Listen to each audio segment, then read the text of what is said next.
কিয়ামতের চিঙ্গারি বাজিয়ে দিয়েছে। যারা মনে মনে ভাবছেন এই চিঙ্গারিটা শুধু ফিলিস্তিন আর গাজায় থেকে থাকবে, তারা ভুল বার্তায় আছেন।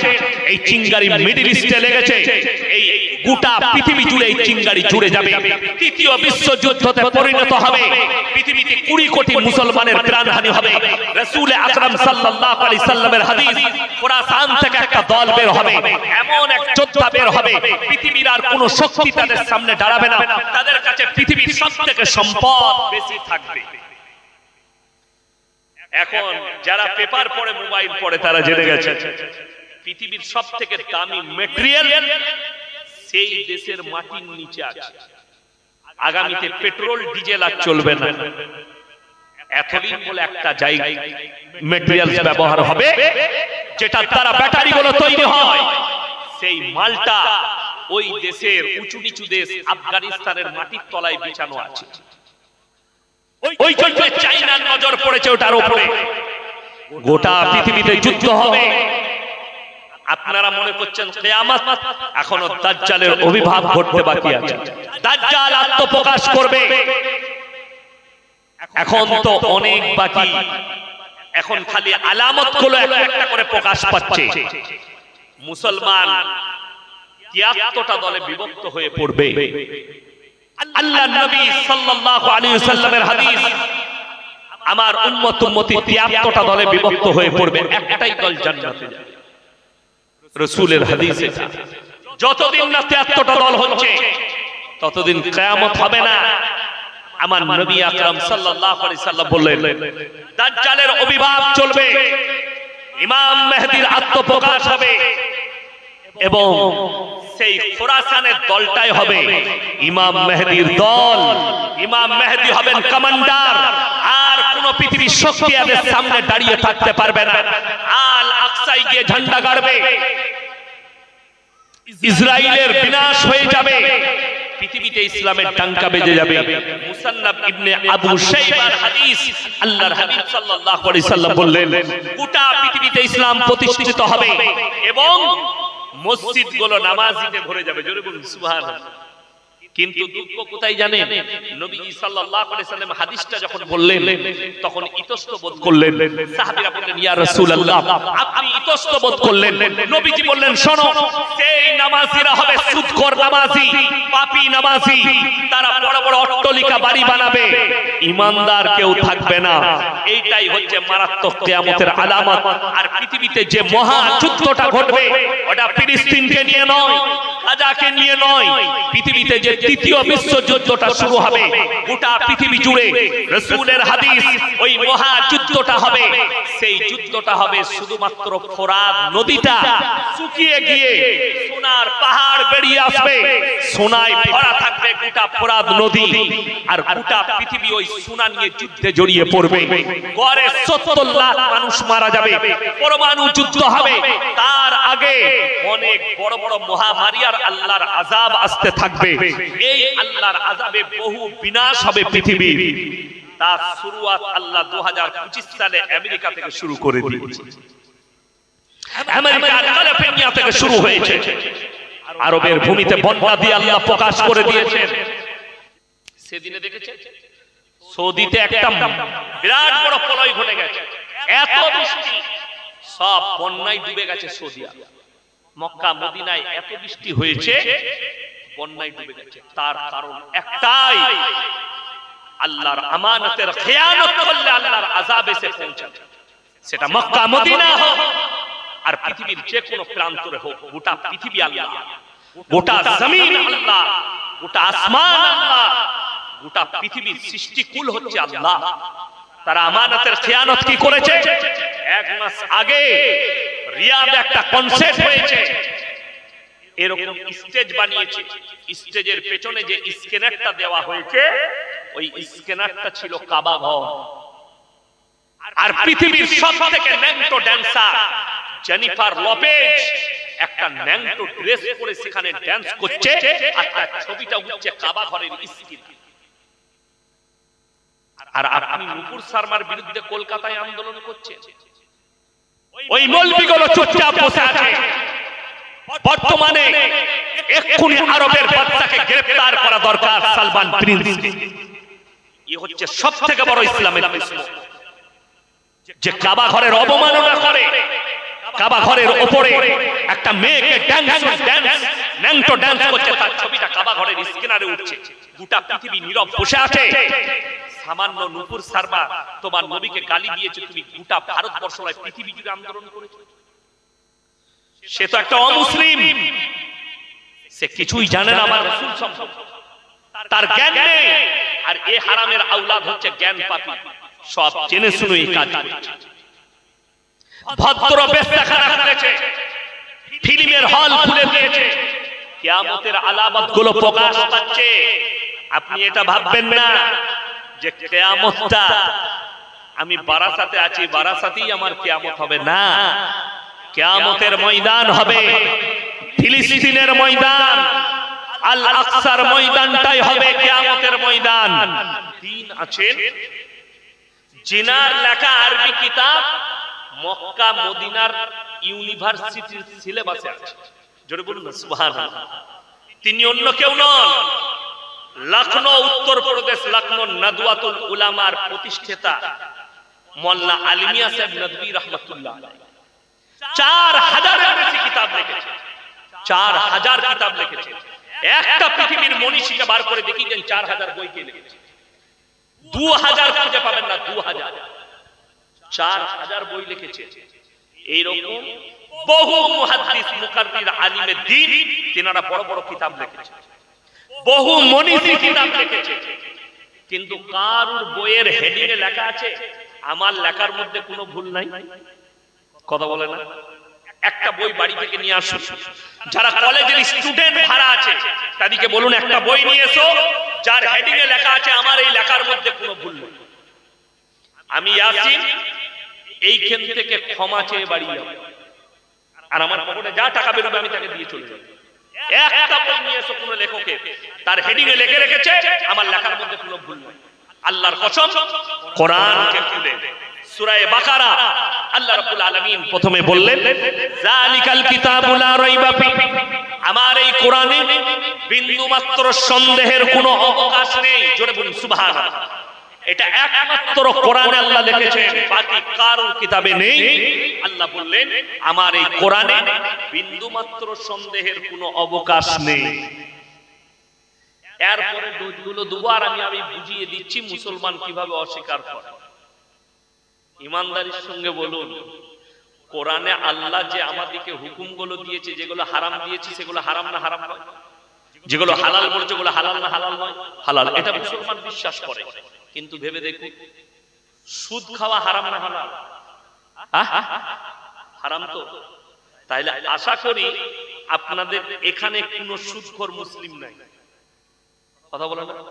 আছে? এরপর বুঝায় কোরআনে বলেছে ওয়াহাল্লাল্লাহুল বাইয়া ওয়া হারামার রিবা, তোমাদের জন্য সুদকে হারাম করেছি, ব্যবসাকে হালাল করেছি। আপনি যখন এটা জেনে শুনে সুদ খাচ্ছেন, এই লোকটা আল্লাহর সঙ্গে যুদ্ধ ঘোষণা করলো না করলো না? কথা বলে যুদ্ধ ঘোষণা। এই লোক আর মুমিন থাকবে? কথা বলেন, মুমিন থাকবে? অথচ দুঃখ, আমাদের দেশে মদ খেয়ে মসজিদে ঢোকা যায় না, গাঁজা খেয়ে ঢোকা যায় না, কিন্তু সুদ খেয়ে নামাজ পড়া যায়। ঠিক বললাম না? গায়ে আতর লাগিয়েছে। কি আতর লাগিয়েছিস? জান্নাতুল ফিরদৌস। বাবা, জান্নাতুল ফিরদৌসে ঢুকবে। কাজ কি করে? সুদ খায়। আতর জান্নাতুল ফিরদৌস, কিন্তু ওর ভেতরটা গুয়েতে ভরা, পায়খানায় ভরা, রগে রগে পায়খানা ঢুকে আছে।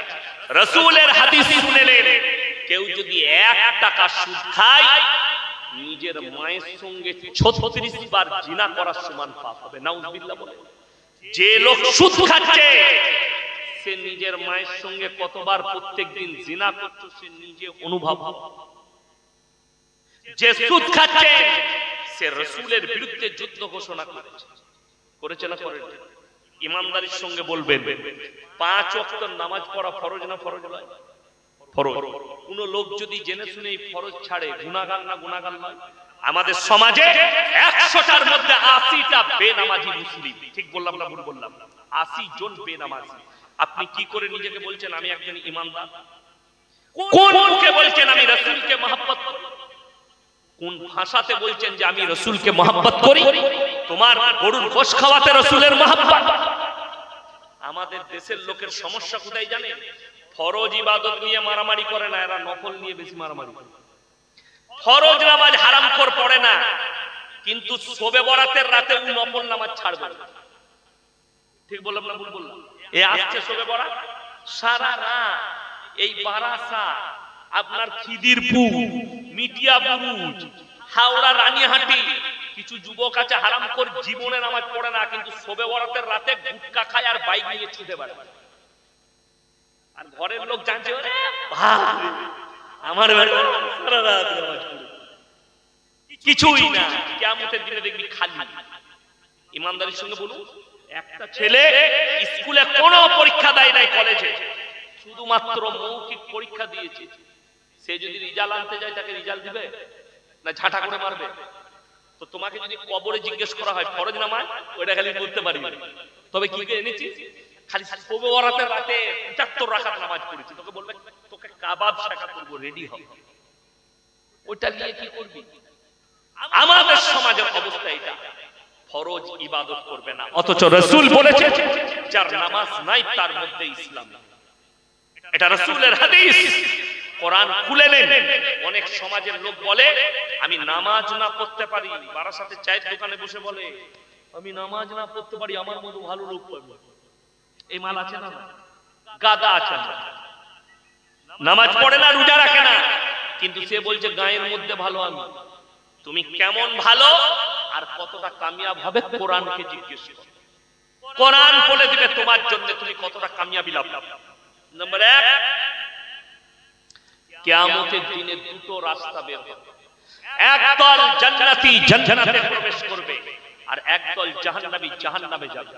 কোরআনে আছে, আল্লাহ বললেন হে আমার নবী, জান্নাতীরা তাদেরকে দাঁড় করাবে, কি বলে? ফি জান্নাতি ইয়াতাসাআলুনা আনিল মুজরিমিনা মা সালাকাকুম ফি সাকার। এই দাঁড়াও দাঁড়াও দাঁড়াও, তোমরা জাহান্নামে যাচ্ছ কেন? তোমরা বলতে আমরা ভালো লোক, আমরা ভদ্র লোক, আজকে জাহান্নামে যাচ্ছ?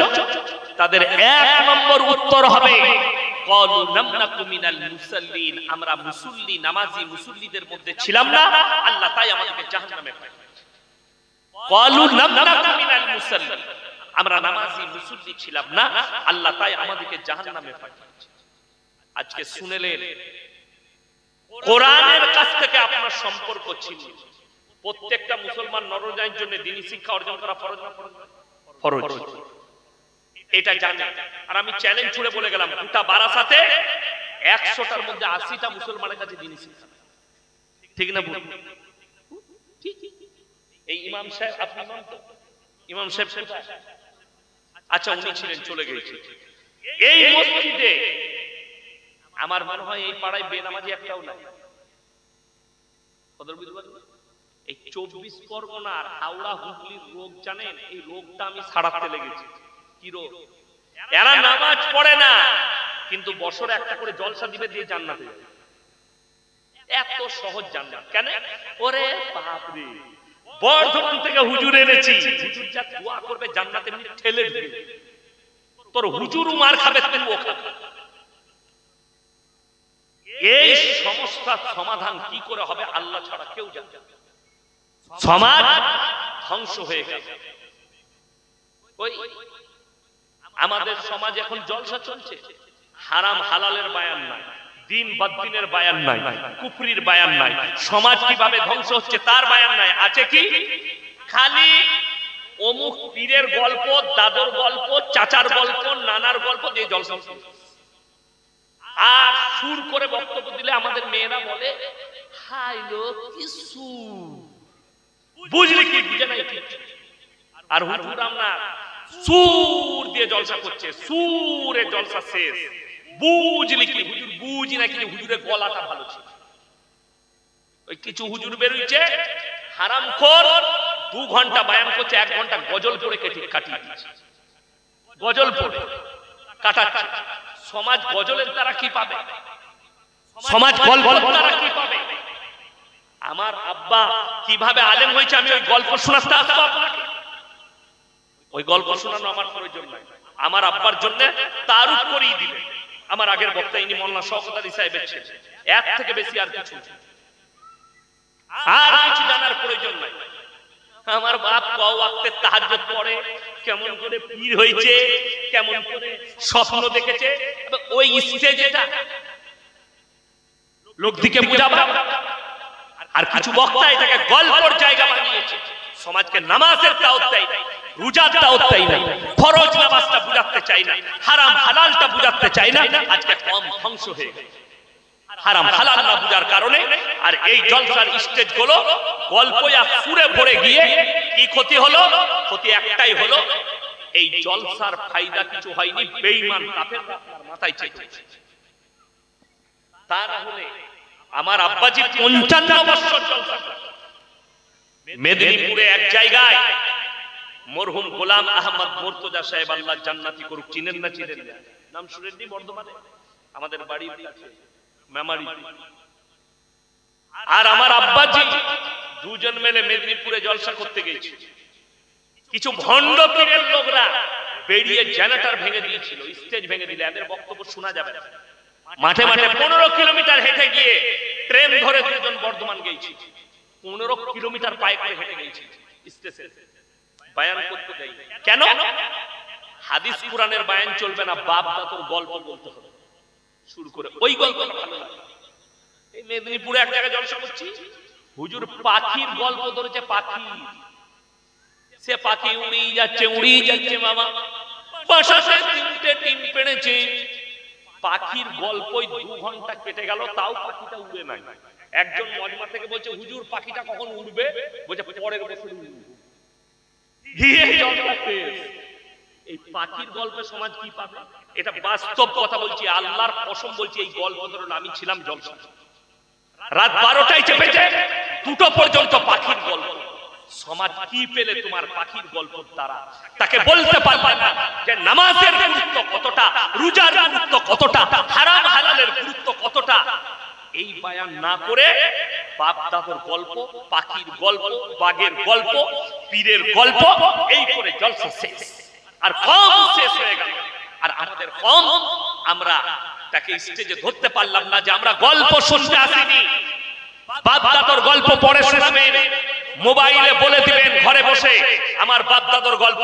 আমরা ফেসবুকে শুনে নেব। আজকে নামাজের কথা বলেন, আজকে রোজার কথা বলেন, আজকে কম কি করে বেঈমান কাফেরের হাত থেকে বাঁচবে এটা বলেন।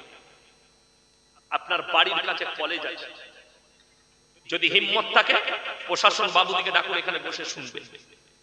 আমি বয়ান করে যাচ্ছি, আমি মৌলভী শওকতের বেটা ইয়াসিন বুক ফুলিয়ে বলে যাচ্ছি, আজকে ধ্বংস হয়ে গেল কম। আর ইহুদি নাসারা খ্রিস্টানরা বড় কার্যকলাপ চালিয়েছে ভারতের মাটিতে, তারা কামিয়াবি লাভ হয়েছে। তা না হলে কলকাতার বুকে আপনার বারাসাত থেকে শুরু করে কলকাতা নিউ মার্কেট, কলকাতা আপনার পার্ক স্ট্রিট, যতগুলো জায়গা আছে, অমুসলিম ভাইদের থেকে, খ্রিস্টানদের থেকে হিন্দু আর মুসলিমদের ছেলেরা ক্রিসমাস বেশি পালন করছে। যদি কোনো হিন্দু ভাইদের পণ্ডিত থাকে বাপের বেটা, আর যদি আমার কাছে স্টেজে এসে বলতে পারে না হিন্দু ধর্মে ক্রিসমাস আছে, আলহামদুলিল্লাহ, আমি তার শুকর আদায় করি। মুসলমান আমরা ঈসা নবীকে বিশ্বাস করি যে আল্লাহর পয়গম্বর। সবাই করবেন জোরে বলুন ইনশাআল্লাহ। Merry Christmas. এই এটা কাল লাগে, আরে এটা কি এমনি দিয়েছে? ই আমাকে হুজুর ভেবেছে, ও খেতে খেতে বায়ান করব। আমি পানি ছাড়া কিচ্ছু খাই না, আমার ইঞ্জিন গরম আছে। এমনি গরম লাগবে না, ঠান্ডা পানি আছে তো এখানে রেখেছি। হ্যাঁ, তোমার চিন্তা না, তুমি বসে চুপচাপ বায়ানটা শুনো। খালি আমি কি বীজ মেরে মেরে যাচ্ছি, তুমি বসে শুনো। তারপরে পরে চা লাগবে না, আমার ইঞ্জিন গরম আছে না? নাই আছে, আমার ইঞ্জিন ঠান্ডা থাকে না, অসুবিধা নাই। তো আমি যেটা বলছিলাম, কি বলবো ভুলে গেল, ক্রিসমাস। তারা বলে মেরি ক্রিসমাস। হাজার হাজার মুসলিম যুবক যুবতী তারা মেরি ক্রিসমাস পালন করছে। আর এগুলো কোনো চাষিবাসী নয়, এগুলো কোনো কাজ করনেওয়ালা ছেলে নয়, এগুলো কোনো মেথর নয়, এগুলো মাঠে খাটা ছেলে নয়, সব কলেজ ইউনিভার্সিটি পড়ুয়া ছেলে মেয়ে। তারা গেছে, তারা নগ্নতাকে বেশি পছন্দ করছে। আর পশ্চিমী দুনিয়াকে যারা ফলো করবে তারা নগ্নতাকে বেশি পছন্দ করবে। আর আল্লাহর কসম করে বলছি, ইসলাম নগ্নতা দেয়। যারা মনে করছে এই মৌলবীরা মডেলিং জানে না, জুত্তা মডেলিং, আল্লাহর কসম খেয়ে বলছি, তুমি যদি কলেজ স্টুডেন্ট হও, তুমি প্রফেসর হও, তুমি ইঞ্জিনিয়ার হও, আর তোমার যদি বাপের হিম্মত থাকে তুমি স্টেজে এসে আমার কাছে পাশে বসো, তোমাকে কেউ আঘাত করবে না। আমি তোমার কাছে প্রমাণ দিয়ে যাব এই বারাসাতের মাটিতে ইসলাম 1400 বছর আগে এসেছে, ইসলাম মডেলিং ছিল, আছে, আর কিয়ামতের সকাল পর্যন্ত মডেলিং থাকবে। জোরে বলুন সুবহানাল্লাহ। তার এক নম্বর প্রমাণ, এই বারাসাত থেকে যদি স্টার্ট করি, বারাসাত থেকে এয়ারপোর্ট, এয়ারপোর্টের রোড ধরে একবারই গিয়ে বালি ব্রিজ পার করে দিল্লি রোড, যতগুলো টাউন পড়বে বিহার নয় দিল্লি পর্যন্ত, প্রত্যেকটা শহরে লাইসেন্সধারী মদের দোকান আছে না? কথা বলে। আচ্ছা, মদ খেলে লাভ আছে না ক্ষতি? ক্ষতি আছে। কোরআন কি বলেছে? তোমরা মদ স্পর্শ করো না। জোরে বলুন সুবহানাল্লাহ। তোমাদের জন্য নেশাগ্রস্ত জিনিস স্পর্শ করা হারাম। আল্লাহ হারাম করে দিলেন 1400 বছর আগে। আর তুমি লাইসেন্স দিয়ে রেখেছো, মডেলিং এর যুগ হচ্ছে, লাইসেন্স দিয়ে দাও, মদ খাও। যতগুলো জিনা হয়েছে, যতগুলো ধর্ষণ হয়েছে, যতগুলো মার্ডার হয়, সব নেশাগ্রস্ত অবস্থায় হয়, একটাও ভালো অবস্থায়। খোঁজ নেন, রক্ত টেস্ট করুন, রিপোর্টটা গিয়ে দেখুন। আর জি করে যে মেয়েটা ধর্ষণ হয়েছে যে ছেলেটার কাছ থেকে, এই ছেলেটা মদ্যপ অবস্থায় ধর্ষণ করেছে, খালি মুখে, তবে থেকে মার্ডার করতে পেরেছে। মদ এত খারাপ। আর ইসলাম মডেলিং এর যুগ দিয়েছে 1400 বছর আগে, বললে তোমাদের জন্য স্পর্শ করা হারাম। জোরে বলুন সুবহানাল্লাহ। এটা নাম্বার 1। কলকাতা থেকে শুরু করে ভারতের ছোট বড় যতগুলো শহর আছে, প্রত্যেকটা শহরে দেহ ব্যবসার আড্ডাখানা আছে না? কলকাতায় পশ্চিম বাংলার সব থেকে বড় দেহ ব্যবসার আড্ডাখানা সোনাগাছি। হাজার হাজার মেয়ের দেহ ব্যবসা করছে। আমি এলান করেছি, যদি কোনো মুসলিম মা বোন ওই জায়গায় দেহ ব্যবসায় এসে যাও, তারা বেরিয়ে এসো, গুগলে আমার নম্বর সার্চ করবে, তোমাদেরকে রাস্তা দেখাবো, যে রাস্তা তুমি জান্নাতের রাস্তা। আমার মতো আলেম এলান করেছি, চলে এসো, ফোন নম্বর লাও, ফোন করো, তোমাদেরকে ওই রাস্তাটা দেখাবো যে রাস্তা রাসূল আকরাম সাল্লাল্লাহু আলাইহি ওয়াসাল্লাম পৃথিবীর মানুষকে দেখিয়ে গেছে। যে রাস্তাটা হচ্ছে ইহদিনাস সিরাতাল মুস্তাকিমের রাস্তা, একদম জান্নাতে নিয়ে গিয়ে প্রবেশ করাবে। জোরে বলুন সুবহানাল্লাহ। অবাক লাগে। এইটা হচ্ছে মডেলিং, লাইসেন্স দিয়ে রেখেছে সরকার। তার প্রমাণ দিই, আপনি যদি সোনাগাছিতে যান আপনাকে ধরবে না, কিন্তু বেরিয়ে এলে পুলিশ বাবুরা আটকাবে। ঢোকার সময় বাধা নাই, বেরোবার সময় বাধা আছে। তার কারণ পুরুলিয়া ডিস্ট্রিক্ট যেতে গেলে আসানসোল শহর কভার করতে হয়, আসানসোলের ভেতর দিয়ে যেতে হয়। জায়গার নাম হচ্ছে নিয়ামতপুর, বিশালঘর ব্রিজ। ওইখানে একটা জায়গা আছে লচিপুর নাম, দেহ ব্যবসার একটা বহুত বড় পট্টি আছে রোডের ওপরে। আজ থেকে 7 বছর আগে আমি পুরুলিয়া ডিস্ট্রিক্ট থেকে জলসা করে আসছি, রাত 2টোয় জলসা শেষ করেছি, গাড়ি আমার ছুটছে।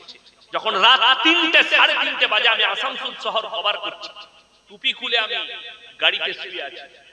আমার গাড়ি 100-র উপরে ছুটছে টাউনে, আসানসোল টাউনের ভেতরে।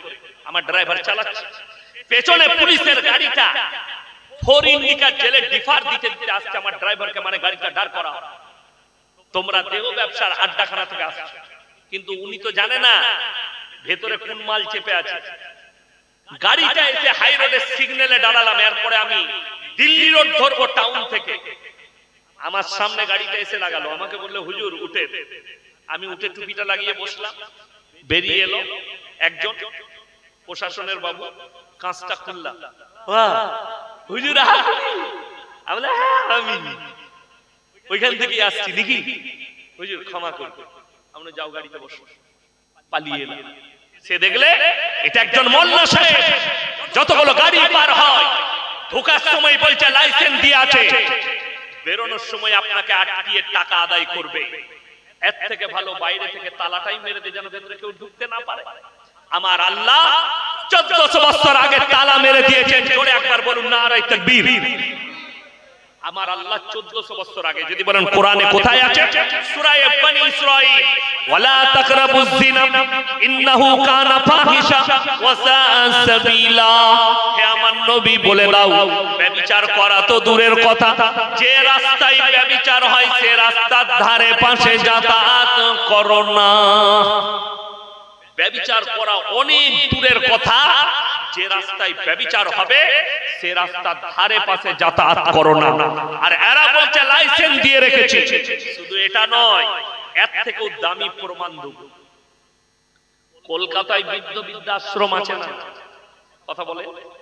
আচ্ছা, সকাল বেলায় গিয়ে আমাকে গালি দেওয়ার আগে শিক্ষিত দিকে বলছি গিয়ে খোঁজ নিবেন কার কার মা আছে শুনেলেন।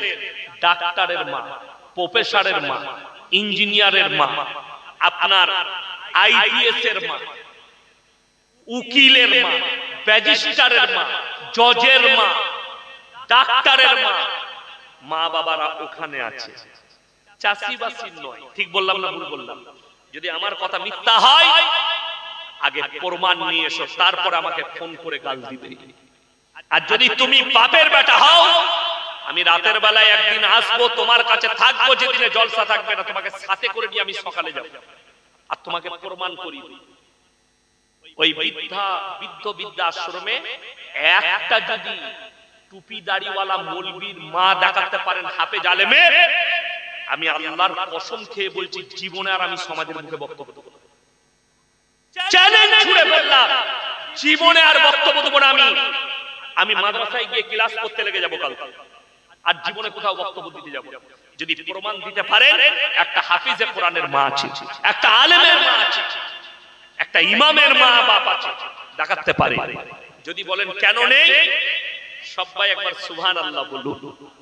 আচ্ছা, ভারতবর্ষের মাটিতে কোনো যদি বাপের বেটা শিক্ষিত থাকে, মুসলিম হোক অমুসলিম হোক, হাত তুলে খালি আমাকে প্রমাণটা বলে দাও, এই ভারতের মাটিতে মুসলমানদের কটা বৃদ্ধ বৃদ্ধাশ্রম আছে, কোথায় আছে? একটাও আছে? জোরে বলবেন না সুবহানাল্লাহ? একটাও নাই। তার কারণ কি? আল্লাহর কসম করে বলছি, তার বরকত হচ্ছে কোরআনের বরকত, আমার রাসূলের বরকত, মাদ্রাসা মসজিদের বরকত, এই দাড়ি টুপির বরকত। আমার আল্লাহ কোরআনে 1400 বছর আগে এমন একটা মডেলিং কোরআন পাঠিয়েছেন, যেখানে আমার আল্লাহ বললেন ইম্মা ইয়াবলুগান্না ইনদাকাল কিবার আহাদুহুমা আও কিলাহুমা ফালা তাকুল্লাহুমা উফফি ওয়ালা তানহারহুমা ওয়া কুল্লাহুমা কাওলান কারীমা। তোমাদের মা বাবা যদি বৃদ্ধকালে পৌঁছায়, বৃদ্ধাকে পৌঁছায়, তোমরা এমন করে খিদমত করবে যেমন তোমাদের শিশুতে লালিত পালিত। জোরে বলুন না সুবহানাল্লাহ। এটা 1400 বছর আগে এই মডেলিং এর যুগটা আমার আল্লাহ দিয়েছে। এখনকার সমাজের ছেলেরা বলছে মডেলিং কি, ভদ্র মহিলারা বলছে মডেলিং। এই এমন একটা দেশে বাস করছি, কালকে আমি বলেছি যদি মুসলিমদের মেয়ে মাথায় হিজাব দিয়ে আর বোরকা পরে কলেজ আর স্কুলে গেলে তাকে কোর্টেতে কেস লড়তে হবে। কলকাতায় পেপারে নাম উঠেছে, জায়গাটার নাম হচ্ছে টালিগঞ্জ। টালিগঞ্জের একটা কলেজে একটা শিক্ষিকা হিজাব পরে গিয়েছিল, তাকে সাসপেন্ড করেছিল, তারপরে কেস হওয়ার পরে সে মাল আবার ফিরিয়ে নিয়েছে। বড় কষ্ট লাগে, দুঃখ লাগে। একটা মুসলিমদের মেয়ে হিজাব পরলে, বোরকা পরলে তাকে কোর্টে কেস লড়তে হয়, আর যদি কেউ ন্যাংটো ঘুরে বেড়ায় এয়ারপোর্টে তাকে বাহবা দেওয়া হয়, বিউটিফুল, নাইস। কেন? তার শরীর দেখতে পাচ্ছে, ওদিকে ভালো লাগছে। আমি বলেছিলাম ওই টালিগঞ্জের যে প্রিন্সিপাল যে ওকে সাসপেন্ড করেছে, ওই হারামের আওলাদ হচ্ছে জিনাখোর, মেয়েদের শরীর দেখতে পছন্দ করে। তাই তাকে বলেছে শরীর খুলে আসবে, মাথা খুলে আসবে, বুক খুলে আসবে, তাকে ওটা ভালো লাগে। আমার এটাই কষ্ট, দুঃখ, বেঈমান কাফেররা আপনার মাথায় চেপে বসবে। আজকের যুবতীরা বলছে মডেলিং এর যুগ, ছোট পোশাক পরাটা মডেলিং। হে আমার কলেজ ইউনিভার্সিটির যুবক যুবতীরা, ছোট পোশাক পরাটা যদি মডেলিং হয়, তুমি মাথায় রাখবে তোমার এলাকায় সবথেকে বড় মডেলিং হচ্ছে কুত্তাগুলো, যারা কোনো পোশাকই পরে। তাদের থেকে বড় মডেলিং কেউ হতে পারে? যদি কেউ বলতে চায় স্কুল কলেজের প্রফেসর ইঞ্জিনিয়ার, এখানে আসুন, কোরআন খুলে দেখাবো। আমার মোবাইলে গোটা কোরআনের তাফসীর লোড করা আছে, আমি খুলে দেখিয়ে দেব। আল্লাহ তাআলা কোরআনে বলেছেন নারীদের জন্য ওয়াদরিব খুমুরিহিন্না আলা জুনুবিহি, হে নারী তুমি নিজেকে ঢেকে নাও, পর্দা নির্ধারিত করো, তোমরা কোনোদিন ধর্ষিতা হবে না, লাঞ্ছিত হবে না। আপনাদের বুঝায় একটা চকলেট দোকানে বিক্রি হচ্ছে 1 টাকা দাম, সেটা খুলে বিক্রি হয় না প্যাকেটে, কথা বলেন না, ছোট্ট প্যাকেট। যদি ওইটা এই যে প্যাকেট, এই প্লেটটার উপরে যদি খুলে রেখে দোকানের সামনে নামিয়ে বিক্রি করে, আপনি কিনবেন? কেন কিনবেন?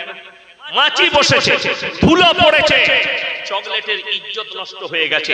হায়রে মানুষ, হায়রে শিক্ষিত সমাজ, তুমি কলেজে পড়াশোনা করছো, তুমি ইউনিভার্সিটিতে পড়ছো, তুমি নিজেকে প্রফেসর ইঞ্জিনিয়ার বলছো, তুমি নিজেকে ডাক্তার বলছো, অথচ তোমার কাছে একটা চকলেট সেটা যদি খুলে বিক্রি করে ধুলো পড়ে যাওয়ার কারণে তার ইজ্জত তোমার কাছে নষ্ট হয়ে যাবে।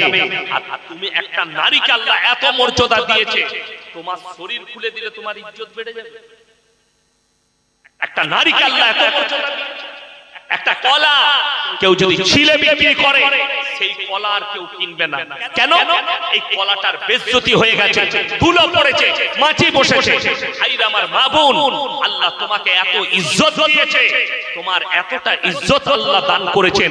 গোটা কোরআনে যতগুলো সূরা আছে, পুরুষদের নামে একটাও সূরা নাই, নারীদের নামে আল্লাহ সূরা অবতীর্ণ করেছে, সূরা নিসা। জোরে বলুন সুবহানাল্লাহ। নারীদের মর্যাদার উপরে সূরা অবতীর্ণ হয়েছে।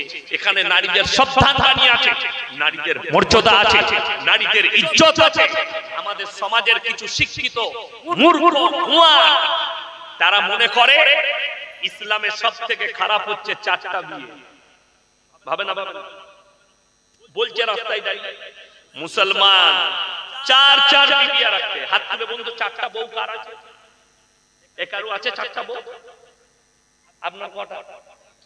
আমারও একটা। কটা? একটাই।